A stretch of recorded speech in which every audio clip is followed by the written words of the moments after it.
My name is Donald Trump. I was born in New York, in a place called Queens, a small boy with dreams. I had 4 brothers. We played in the yard. Our house was always busy. My father worked in buildings. He was a builder. He made big apartments. I watched him every day. I wanted to learn. I was curious and loud. I liked to ask questions. Why do you build that? How do you sell houses? My father smiled often.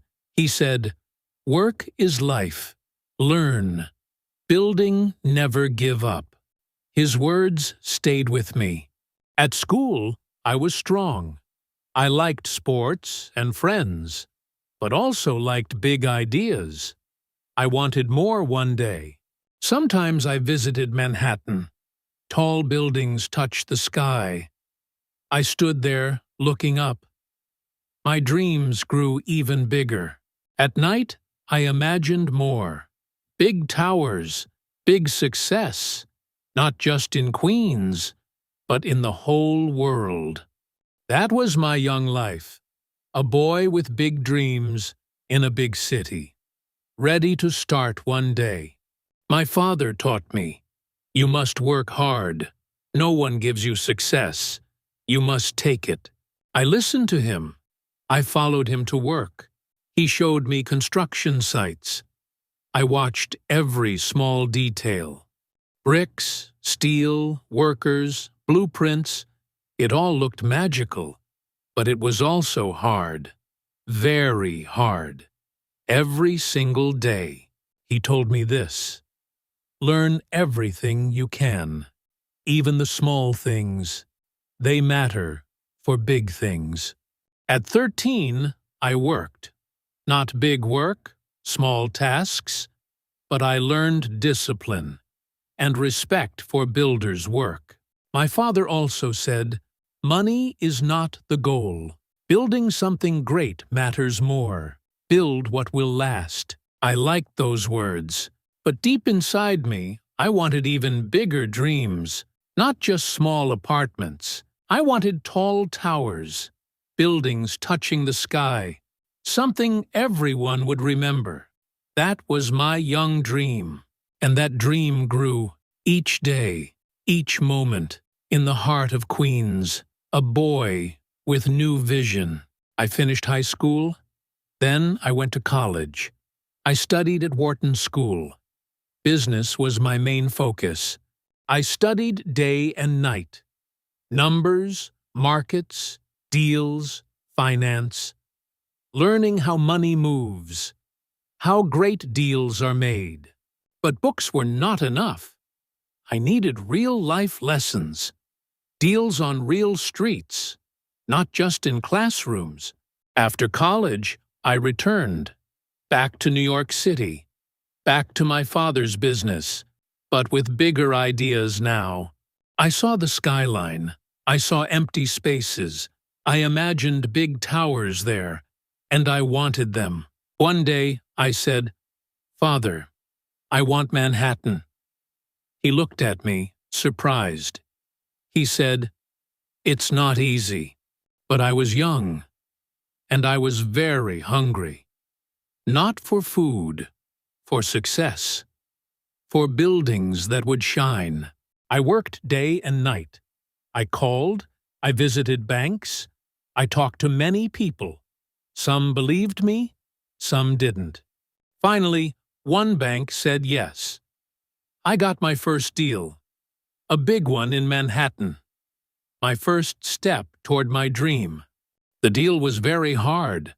Many problems came very fast. Money was always a fight. People said, "He can't win." But I didn't give up. I worked harder every day. I met new partners, too. Step by step, I learned.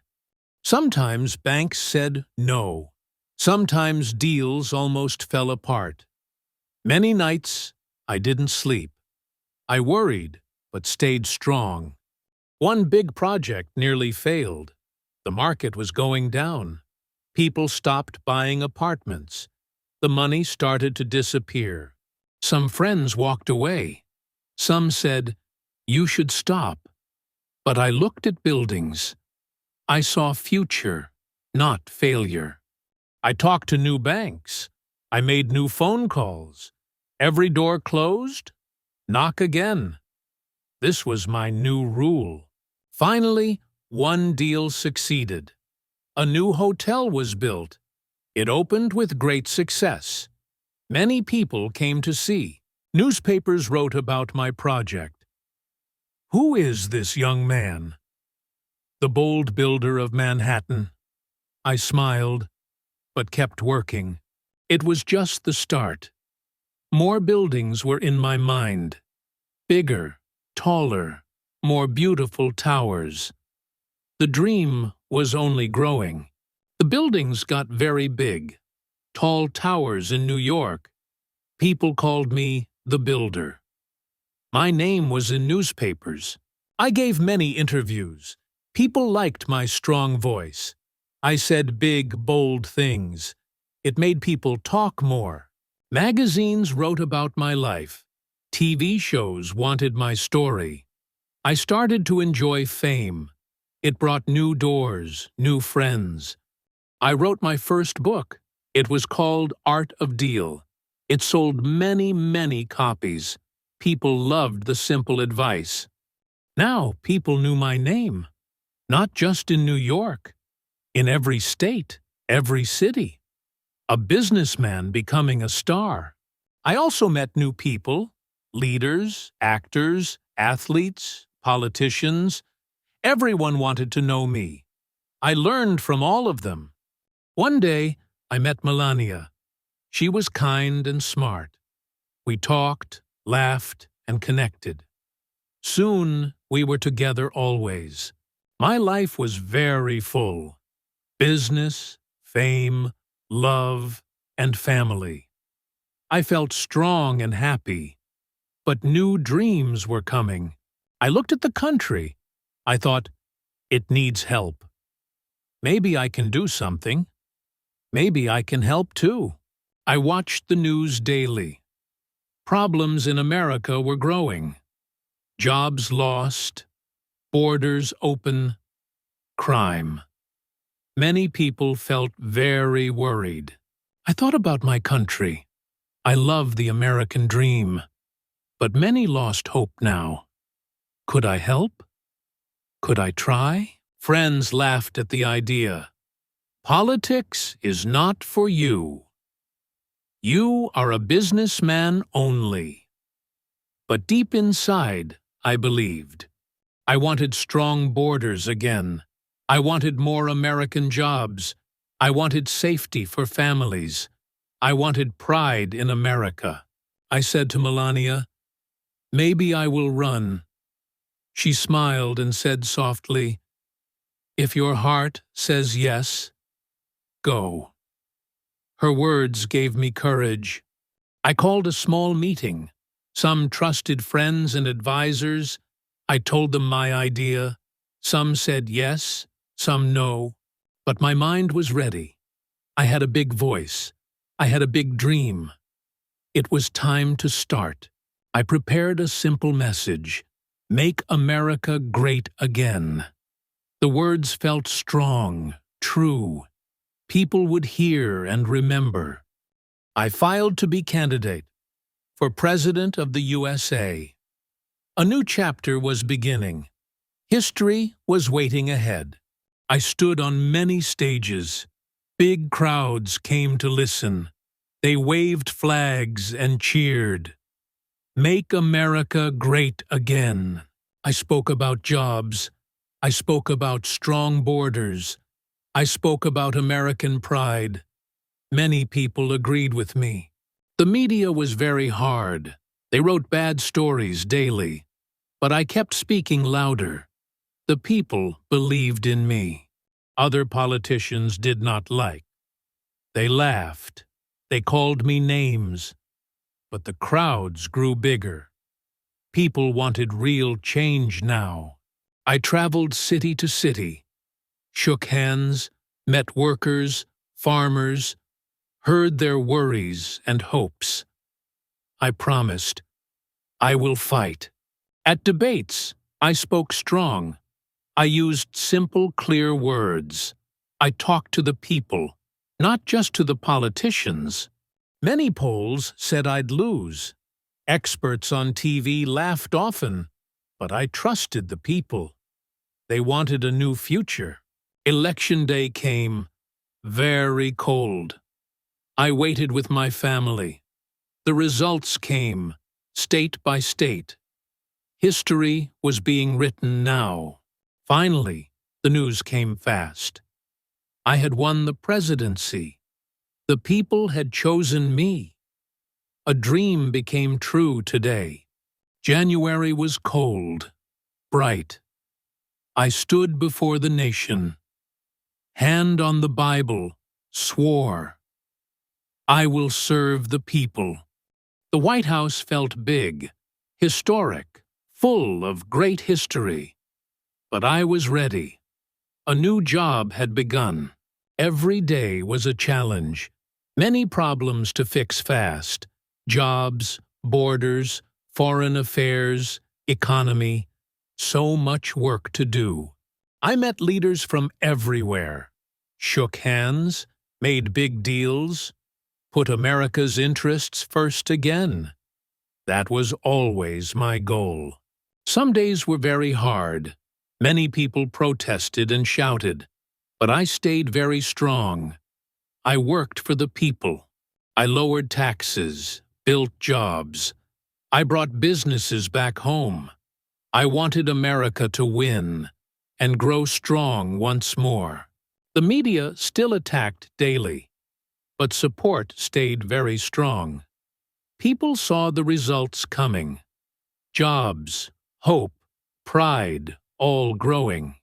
4 years passed so fast. Many victories, some hard days.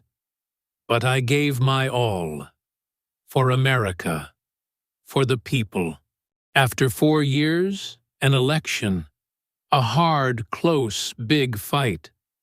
Many said strange things happened. But I accepted and moved on. I returned to my home, to Florida, with family again. I rested, thought, made plans. I was not done yet. The country faced big troubles, high prices, weak borders, division. Many people missed my leadership. They asked me to return. I traveled around the country, met the people once more. Thousands came to every rally. They cheered. They had hope. I spoke about the future. Strong borders, good jobs, pride. A safe, free, great America. That is my big dream. The media attacked, but failed. People knew what I did. They saw my real work. They wanted me back strong. I smiled, stayed very focused. I was not afraid, never. America needed strength once again. And I was ready. One voice, one big goal. Make America great again, always. That is my true mission. And my story is continuing.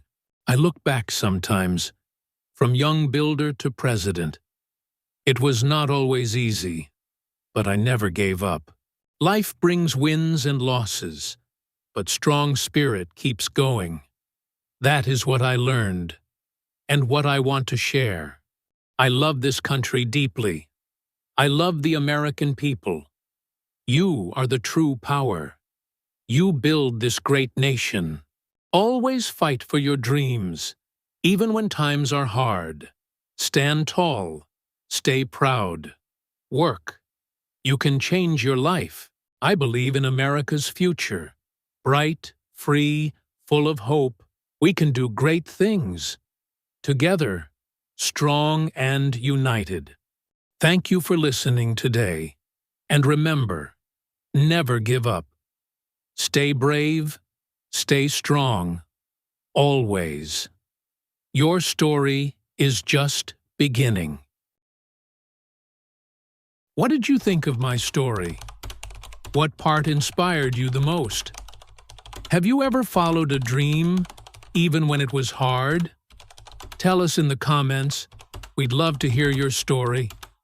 If this story moved you, and if you enjoy emotional English stories like this one, please like the video, share it with someone you care about, and don't forget to subscribe and turn on the notification bell for more.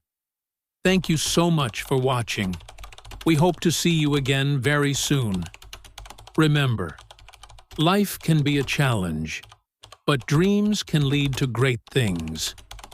You are stronger than you think, and your story is not over yet.